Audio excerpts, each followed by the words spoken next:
Emmanuel Haro and his mother, Rabeeca, once seen as an ordinary family, now at the center of a shocking scandal. Behind their quiet lives lay a web of betrayal, blackmail, and secrets that no one could have imagined. When Rabeeca's darkest truth was revealed inside a jail cell, everything changed. This is not just a story of crime. It's a fight for survival, a quest for justice, and a reminder that even those closest to us can hide the most dangerous secrets. The city woke up to chaos when the news spread that Rabeeca, the mother of Emmanuel Haro, had been arrested. It was not an ordinary story that filled the newspapers and news channels that morning. It was a story that left everyone questioning how much they really knew about the people they trusted. Rabeeca had always been seen as a quiet, caring woman, a mother who had raised her son after years of hardship. Neighbors remembered her as the woman who worked long hours and smiled politely, the kind of person who never attracted controversy. But when cameras captured her being taken into custody, handcuffed and expressionless, the entire community was shaken to its core. People whispered that there had to be some mistake, while others claimed they had always suspected she was hiding something. The details of her arrest were just as unsettling as the image of her being escorted into a police van. Authorities revealed that she was connected to a case that had been dormant for years, a case that had quietly haunted investigators who could never close it. The files pointed directly to her, linking her name to suspicious activity, financial irregularities, and long-forgotten evidence. What made it even more disturbing was the involvement of her son's name in the documents. Suddenly, Emmanuel, who had been seen as a victim of tragic circumstances, was being drawn into the storm. Reporters crowded outside the courthouse, shouting questions that no one seemed ready to answer. For Emmanuel, the news was more than shocking. It was heartbreaking. The mother he had trusted, the only family he had left, was now painted as someone with dark secrets. The world wanted answers, but Emmanuel wanted only one thing: to know if the woman he loved and defended all his life had betrayed him. The arrest marked not just the beginning of a legal battle, but the beginning of a story filled with hidden truths, shocking revelations, and a fight for justice that would expose the darkest corners of a family's past. Emmanuel's life had always carried a quiet weight, something he couldn't explain but could never ignore. Growing up, he had felt the invisible walls that separated him from other children. His mother, Rabeeca, was protective, sometimes overly so, shielding him from questions and avoiding discussions about the past. At first, he thought this was normal, that perhaps all families had secrets they kept from the world. But as he grew older, the inconsistencies became impossible to ignore. Stories about his childhood didn't add up. Documents he stumbled upon during his teenage years raised questions about where they had lived and how certain expenses had been paid. He never pressed too hard, partly out of fear, partly out of loyalty to the woman who had sacrificed everything for him. As a young man, Emmanuel's life seemed stable on the surface. He worked hard, stayed out of trouble, and carried himself with the determination of someone who wanted to rise above hardship. Yet deep down, he could not shake the feeling that his life was built on half-truths. When he accidentally discovered official papers linking his identity to financial activities he had no knowledge of, it became clear that his suspicion wasn't just paranoia. Someone had used his name, and the most likely person was the one closest to him, his mother. The betrayal cut deep, but confusion ran even deeper. Emmanuel wrestled with the idea that perhaps his mother had reasons she never revealed.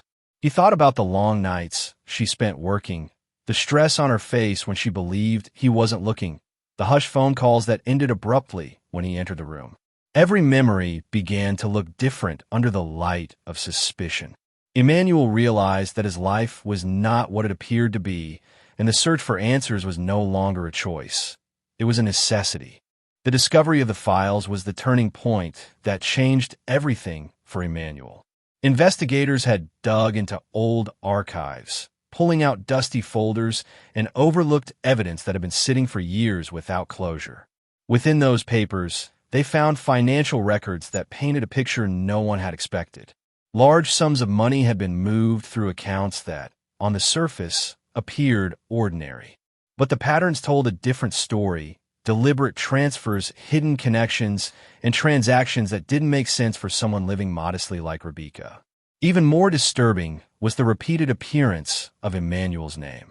His identity had been tied to bank statements, loans, and property documents that he had never seen in his life. For a man who had worked simple jobs and lived within his means, the idea of being linked to such suspicious activity was terrifying. When the evidence was presented, it looked damning.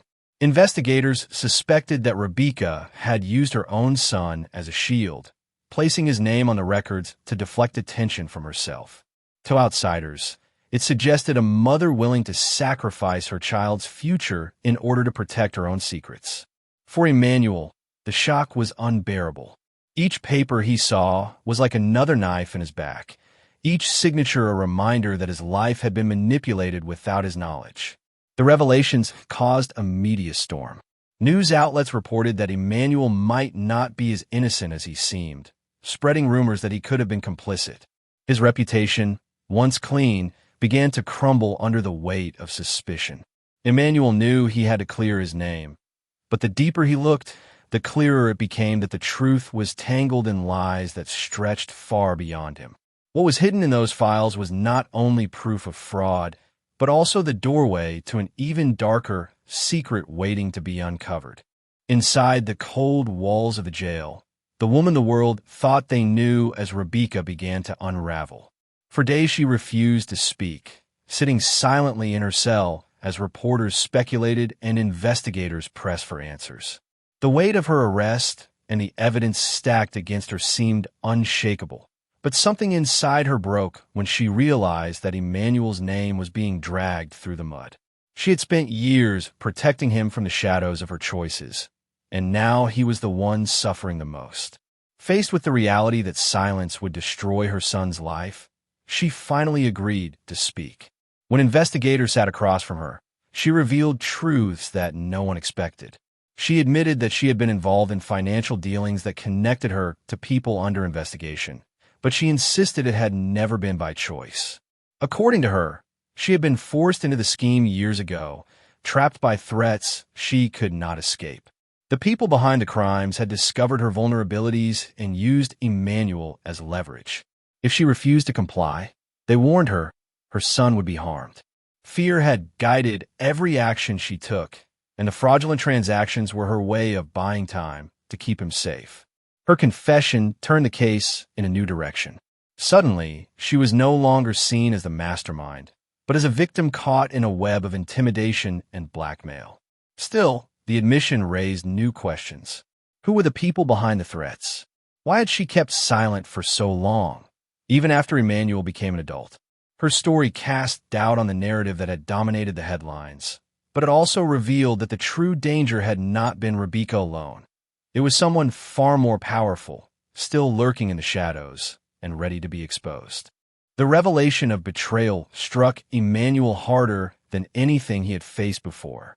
As investigators dug deeper into Rabeeca's confession, one name surfaced repeatedly in her story.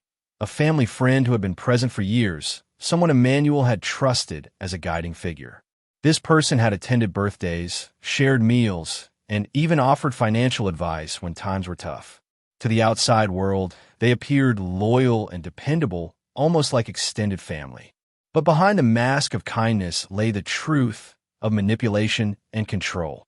This individual had been the shadow pulling the strings, orchestrating the fraud, and using Rabeeca's fear as a weapon. For Rabeeca, the betrayal was unbearable to admit. She had allowed this person into their lives, believing they were a source of support during her most vulnerable years. Instead, they became her captor without chains, controlling her through threats against her son. Every suspicious phone call, every unexplained financial decision, and every moment of secrecy traced back to this betrayal. For Emmanuel, the discovery destroyed the very foundation of trust he had in people around him.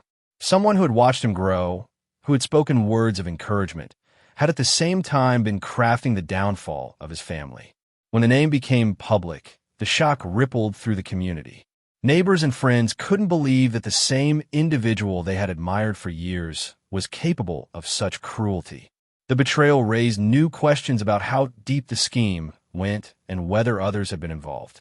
For Emmanuel, the pain of being manipulated by someone he once respected fueled a new determination. He no longer sought answers only for himself.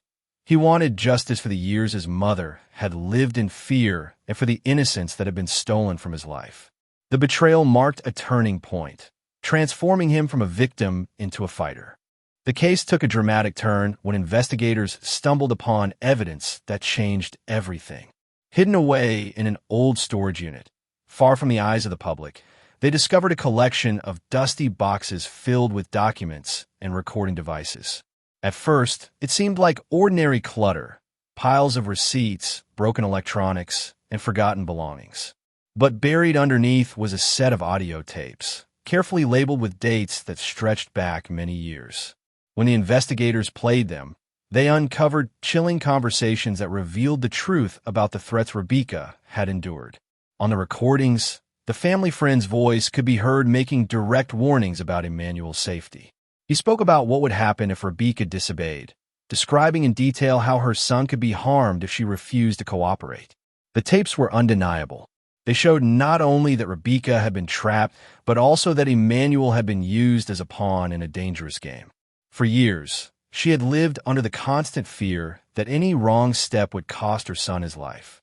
The recordings also revealed how carefully the scheme had been planned, with every move designed to keep her silent and compliant. This evidence cleared the fog that had surrounded the case, proving that Rabeeca's confession was not just an excuse, but a desperate truth. When the tapes were made public, the narrative around the case shifted instantly. Reporters who had once painted Emmanuel as a possible accomplice now saw him as a victim. Public opinion began to turn in his favor, and people demanded accountability for the one truly responsible. The discovery of these tapes not only vindicated Emmanuel, but also opened the door to a full-scale trial that would expose years of deception. The evidence had finally given Emmanuel the chance to reclaim his name. The courtroom became the stage where years of fear, betrayal, and hidden truths finally came to light. Crowds gathered outside the courthouse, journalists lined the steps, and the public waited anxiously for every update. Inside, the atmosphere was heavy with tension. Emmanuel sat quietly, his presence a reminder of the pain that had brought the case this far. His mother, Rabeeca, looked weary but determined, her fate hanging in the balance as the trial began. Across the room sat the family friend, once seen as a trusted figure, now facing charges that exposed his double life of manipulation and crime. The prosecution laid out the evidence with precision. The financial records, the suspicious transactions, and most importantly, the audio recordings were presented to the jury. Each tape, played aloud in the silent courtroom, carried the weight of truth. The threats, the intimidation, the cold way Emmanuel's life had been used as leverage. It all painted a picture too clear to deny. For many in attendance, it was the first time they truly understood the depth of the cruelty that had plagued the Haro family. The defense attempted to deflect blame, arguing that Rabeeca had still played a role in the crimes, but the evidence was overwhelming. Witnesses testified to her fear, describing her as a woman trapped rather than complicit. Experts analyzed the recordings, confirming their authenticity and making it impossible to dismiss the threats as fabrications.